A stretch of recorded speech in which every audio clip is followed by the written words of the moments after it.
This is your main man, Andrew Wood, coming back, and today I'm going to be doing an unboxing on a large collection of H.P. Lovecraft books and books from other Mythos writers, both new and old, that I've purchased over the last several weeks. Now, before I get into this video, I want to tell everyone to go look at Hammered Shitstain's page. He did a video that's sort of a parody slash homage, I suppose, to myself, Brady, and Matthew. It was very, very funny. I had a great laugh at that. Hammered, so I do appreciate that. I really did have a good laugh. So, you guys go check that out and show Hammer some love with a comment and a subscription. Now, I'm going to show you some of these books. Fortunately, my video camera froze up the first time I did this, so let's just pretend I'm unboxing all these in front of you. We'll go quicker this way, though. So we got this one. This is from Barnes & Noble. So if you are an astute fan of the Mythos genre, you might realize why I bought something off Barnes & Noble's. Barnes & Noble sucks ass, by the way. Absolutely terrible. Go to Amazon, they do not charge you tax. Barnes & Noble does. And that kind of really skews off, when you're sitting there balancing prices out, who's giving you a better deal. I do not like that. I do not like that. So, this book, which they just threw in the box, part of the reason I wanted to do this is I was scared they might have damaged this book. I have read everything Lovecraft has. I have all of his stories.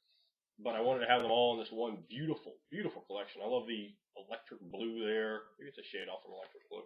And then the darker blue and blacks around it, the purples. What probably is either the color out of space or maybe azethol on the cover. So this is really shiny. And you can see like the silver there. It has, I think, 2 bookmarks in it, but it might just be one.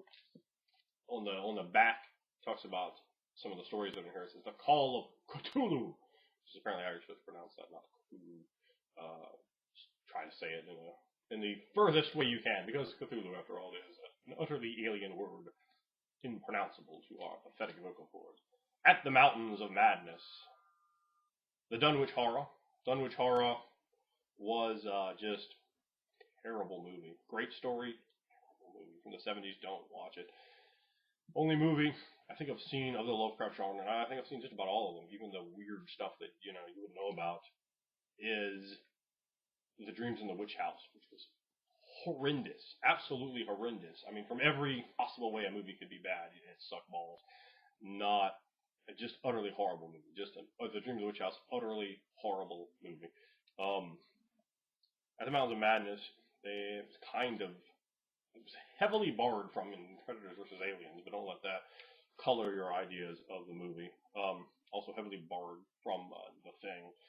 Now, Color Out of Space may well have had the best movie adaptation of any of the Lovecraft movies. Boris Karloff's last movie, Die, Monster, Die, which is also the title of a Misfits song off of, I believe, Famous Monsters, which is very cool, like the Misfits. The Color Out of Space, great story, and Die, Monster, Die, which is The Color Out of Space, very, very good. Of course, there are more. It says it's complete. I will probably take a look through here and see if it really is complete. It'll be interesting to see if they actually did put everything in there or not. But I'm glad to have it, and I believe it cost me $21.99 plus ship. Although the sticker on here says $20, so I guess I got jacked. But that is the way of it, I suppose. Now, this one here, and eBay purchase I had. I can't remember what I paid for these. Now see this guy, Barnes & Noble, they literally just threw it in a box. Like, it was this and a bunch of ads in there. Part of the reason I wanted to do this, in case it was all jacked up, it's kind of expensive for a book. And Barnes & Noble, if I should mention this, does charge tax, even on the stuff they ship over the internet, which Amazon does not. So it makes a little bit of a difference. Although I did get free shipping because I ordered some other things. I bought both Amazon and Barnes & Noble. I got free shipping on both of them. I have to order over $25 on both and certain items, I guess. Alright. Oh, wait a minute. We have a problem here. Okay, I just opened up this came off of YouTube, or off of eBay, and we have a problem. Here is Tales of the Cthulhu Mythos and The Horror in the Museum. Alright, this I did order. This I didn't order. I have to go and take a look. In fact, let's see. Did he chucked all this stuff over the side? Sometimes people include No, there's nothing included in here. But Tales of the Cthulhu Mythos, part of the museum I did order. This was supposed to be a different book. So I already have a copy of Tales of the Cthulhu Mythos, so I'm going to have to get with the guy about fixing that. That is not going to be acceptable.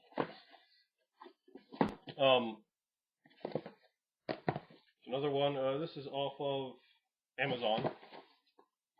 So let me open this up. And let's see what we have here.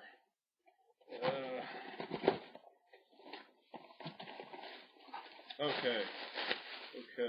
This one was I got them all together, and some of the used books they have like deals where you buy off certain individuals, you can get them for qualify for free shipping. This was like $3.88 or something, and their books to have shipped are $3.99.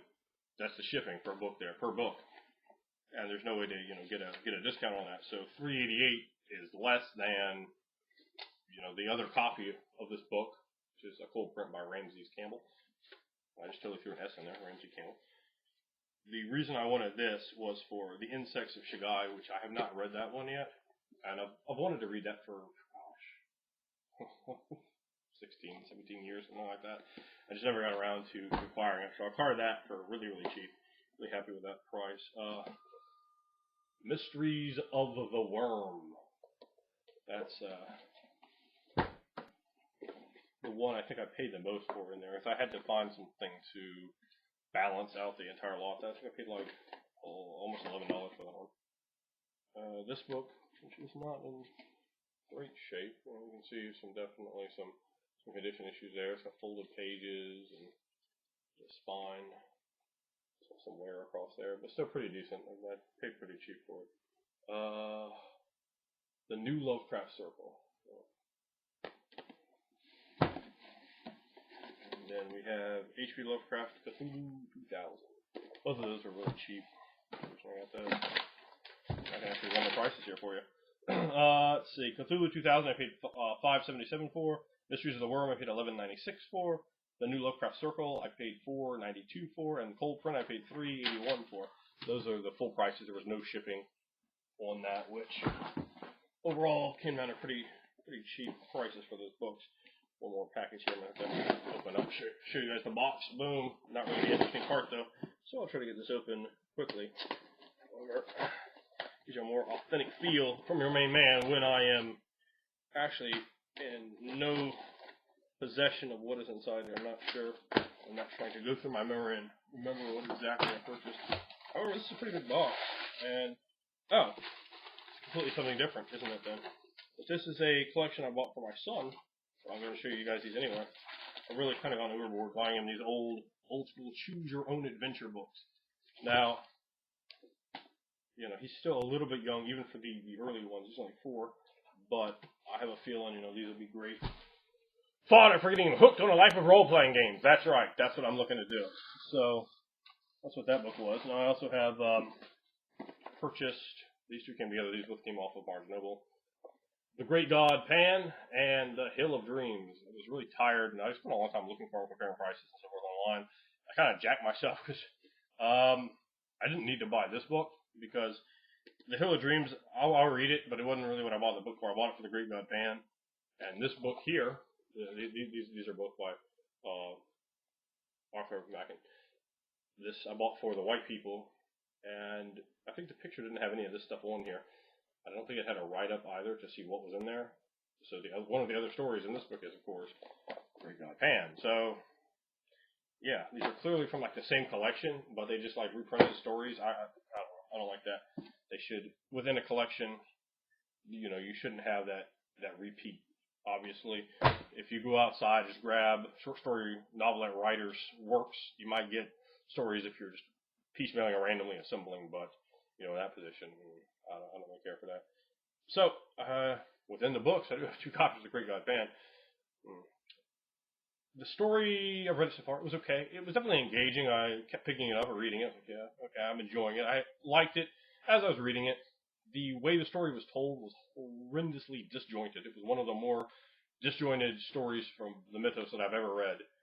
it has some of the standard sort of problems. If you don't like a Lovecraft style writing, the action not really taking place on stage, some say, that definitely happens here.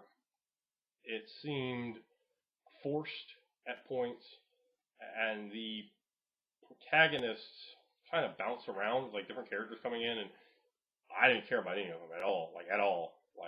It was just what they were recounting was interesting. I would probably been happier if they all got sorted out, to be quite honest. But overall, it was interesting. Like I said, I enjoyed reading it while I read it, and it wasn't forgettable. It had some interesting ideas in there.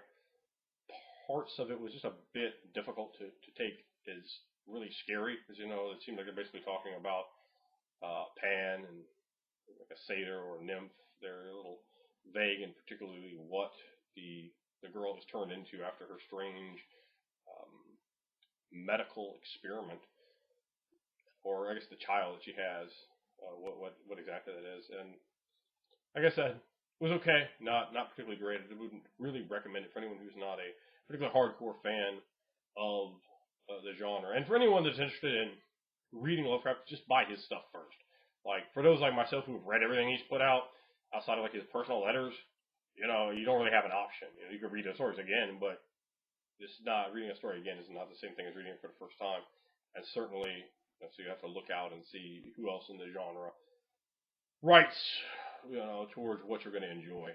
And I'm hunting around to find different Mythos writers, as I do quite enjoy the style of the Mythos, that style of writing. So thanks for watching. Remember to check out the video that Hammer Stain put together. It's quite enjoyable. Good laugh there, Hammer. Thanks for watching my Lovecraft unboxing.